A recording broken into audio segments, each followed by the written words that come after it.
the legal claims that have been identified and that we're proceeding under the United States Constitution, and specifically the 14th Amendment, allows us to challenge state statutes or state action. It has a discriminatory effect. So the Equal Protection Clause claim has to do with what has happened in this particular bill, and it has been advocated for by Tom Horn, is that we have someone who has specifically had a law written that doesn't say in the law that it's aimed at one group, but in everything he's said since it's been signed into law, it's aimed at one group. It's aimed at Hispanics, it's aimed specifically at Mexican American Studies and TUSD. I mean, that's been his agenda from the beginning. He's not been bashful about it, not been shy about it. He's just put it right out there. Also, the statute clearly writes out exceptions for every other group. The only group that's left, as you go through that statute, you see is Latinos. So, you know, he's narrowed it down to it's Mexicanos who can't know about their culture, their language, their arts, their contributions, their history. So the Equal Protection Clause goes to that, to the disparate treatment, the discriminatory treatment. It also goes to the issues of the onerous nature of this law is that he's going to declare, and he said it, on December 31 of this year, he's going to declare us in noncompliance, the TUSD in noncompliance.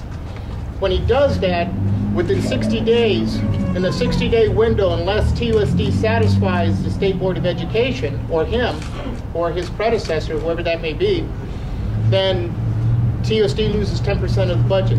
The mere threat of that has this onerous effect that essentially, from our perspective, kills the program.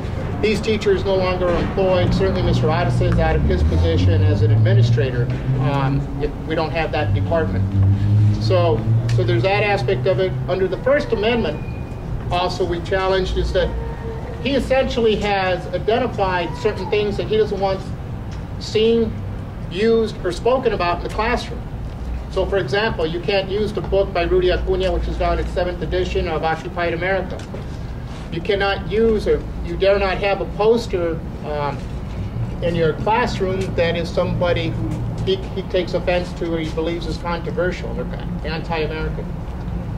He specifically has challenged or tried to silence these teachers with respect to their educating students not only to think critically, but to act upon their beliefs. So if they choose to voice their democratic rights, if they choose to stand up, if they choose to be in a protest march, if they choose to say we disagree, whether that's 1070 or 2281 or whatever else the issue may be, he takes offense to that. He thinks that teaching that kind of democracy is somehow anti-American. So that's where the First Amendment issue comes up with respect to these teachers and how it silences them in the classroom. Do you think is it your belief that the state doesn't have any authority or doesn't have any basis at all to regulate what is said or not said within the classroom setting?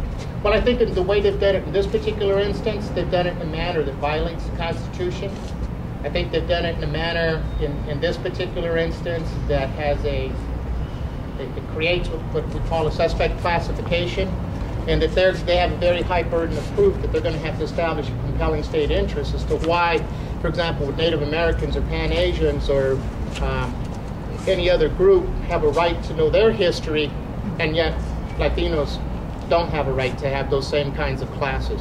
Hasn't TUSD said that they're not going to violate the new law once it begins? Well, it's our contention that that Raza Studies, Mexican American Studies, does not violate the law, but the way it's been interpreted by Tom Horn, because right now we're living under Tom Horn's standard. It's Tom Horn's interpretation about what's un-American. You know, in the statute, if you look at it, you know, teaching ethnic solidarity is prohibited. What does that mean, and why does it only apply to Latinos? If it's teaching, you know, if it's having a class or a course of curriculum that is aimed at one particular group for a very specific reason, as Mr. Odyssey spoke to, you know, TUSD and all public schools have a horrible history of educating Latinos. This is the most important program that has made the greatest strides with closing that gap. And that's the very tool that they want to take away from us. So when we have a program that is directly impacting in positive ways. We're lowering dropout rates, we're lowering discipline rates, we're improving grade averages, we're getting kids to graduate, we're getting students to matriculate, and not just Latino students, but students who participate in this curriculum. So it's an important tool. What these educators are doing is that they're really on a cutting edge curriculum, and they're at the forefront of where we need to go in our public schools. And yet we have a superintendent of public education who finds that he's personally offended and thinks that, unfortunately in our state, with his position, he was able to get the legislature and this governor to sign the bills. The bill that gives him the vehicle, this draconian bill, that allows him to shut us down. Talk about the timing of filing the case today, 2 weeks ahead of election. This bill was passed in the spring and scheduled to go in effect December 31.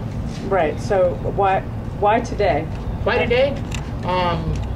One was just timing in terms of my being able to get it ready by now, which was still a struggle. And number two is if we time out, because what follows the following of the lawsuit, you have the service period, and you'll probably file some motions with respect to that.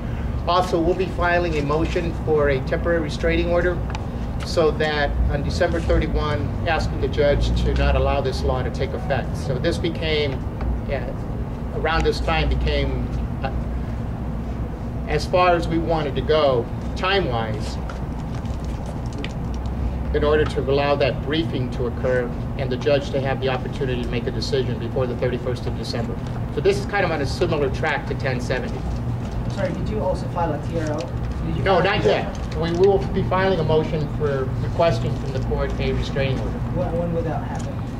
That certainly has to happen sometime in November, in order to allow the briefing to occur. I'm wondering, why didn't you just file an injunction now?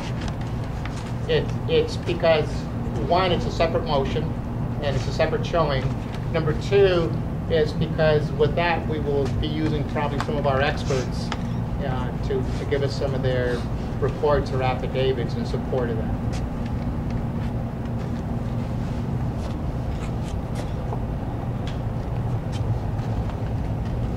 So without this restraining order, ethnic studies is done next semester?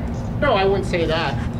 But certainly we find ourselves in the process, if the restraining order doesn't go into effect, that Tom Horn will keep his promise on December 31st and find us in non-compliance. And then the judge may wait till he actually does that, then he or she will make a decision about what they're going to do with that, if they're going to allow that 60-day period to start. So there's a couple ways the judge can process our request.